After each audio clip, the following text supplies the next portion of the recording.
जिल्हा न्यायालयाच्या कोनशिलेचे अनावरण सर्वोच्च न्यायालयाचे न्यायमूर्ती भूषण गवई यांनी केले. जिल्हा व सत्र न्यायालयाच्या नवीन इमारतीचे भूमिपूजन.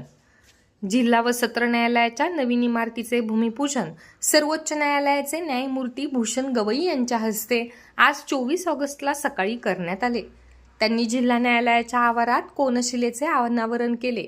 यावेळी सर्वोच्च न्यायालयाचे न्यायमूर्ती प्रसन्न वराळे, मुंबई उच्च न्यायालयाचे मुख्य न्यायमूर्ती देवेंद्र कुमार उपाध्याय, नागपूर खंडपीठाचे मुख्य प्रशासकीय न्यायमूर्ती नितीन सांबरे, औरंगाबाद मुख्य प्रशासकीय न्यायमूर्ती रवींद्र घुगे, न्यायमूर्ती विनय जोशी, न्यायमूर्ती उर्मिला जोशी फलके, न्यायमूर्ती अविनाश घारोटे, न्यायमूर्ती अनिल किलोर, न्यायमूर्ती श्री सूर्यवंशी, न्यायमूर्ती श्री खोब्रागडे, जिल्हा व सत्र न्यायाधीश स्वप्नील खटी, वकील संघाचे जिल्हाध्यक्ष ॲडव्होकेट विजय सावळे यांच्यासह वकील मंडळी उपस्थित होते. कार्यक्रमापूर्वी न्यायमूर्ती श्री गवई यांना पोलीस दलातर्फे मानवंदना देण्यात आली.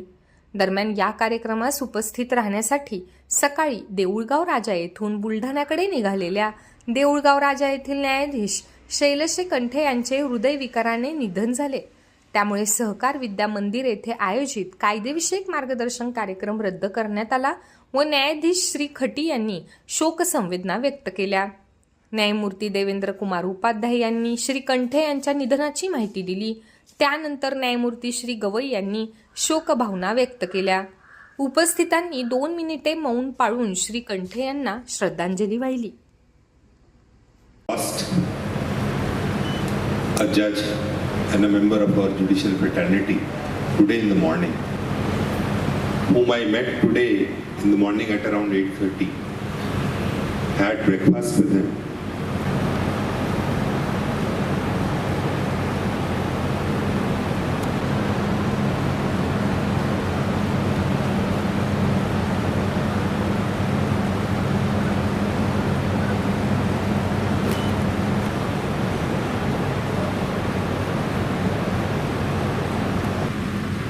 परंतु काळाने घात केला आणि कर्तव्यदक्ष अधिकारी शैलेश उत्तमराव कंठे हे आपल्या कर्तव्यावर असताना काळाने त्यांच्यावरती झडप घातली. आदरणीय मुख्य न्यायाधीशांनी सांगितल्याप्रमाणे सकाळी ते ड्युटीवरती होते. चीफ साहेबांसोबत ते लिएझन ऑफिसर म्हणून देऊळगाव राजावरून बुलढाण्याला येत असताना चिखलीजवळ त्यांना मासिक हार्ट अटॅक आला आणि हॉस्पिटलमध्ये जाण्याच्या अगोदरच काळाने घात केला. थोड्या वेळापूर्वी आपण सर्वांच्या उपस्थितीत नवीन इमारतीचं भूमिपूजन त्याचप्रमाणे कोनशिला समारंभ झालेला आहे. लवकरात लवकर बिल्डिंगचं काम सुरू होईल.